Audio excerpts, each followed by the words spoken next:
Welcome to the Banker Lamp. Please enjoy the video. You begin by installing Streamlabs and granting camera, microphone, and storage permissions so the app can capture audio and video. This is critical for a functional stream.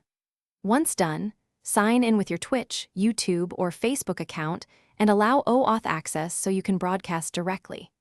Make sure your phone is on stable Wi-Fi, exempt Streamlabs from battery optimization, and close background apps to reduce dropped frames. These steps prevent common startup problems and let you move straight to configuring scenes and sources.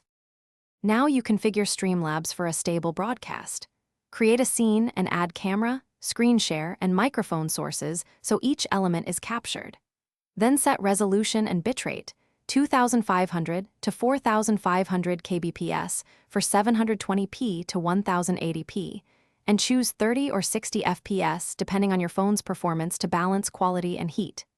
Next, add overlays and alerts. Enable notifications you want viewers to see, and test audio levels and camera framing.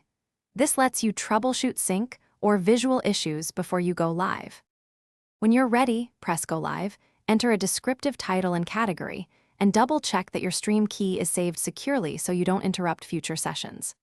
While streaming, monitor health indicators like dropped frames, CPU usage, and network quality to catch issues early. If you see stuttering or disconnects, lower the bitrate or resolution to 720p, restart the app, or switch to a reliable wired hotspot. These immediate fixes resolve most problems and keep your broadcast smooth for viewers. Thanks for watching. If this was helpful, leave a like and consider subscribing. See you next time.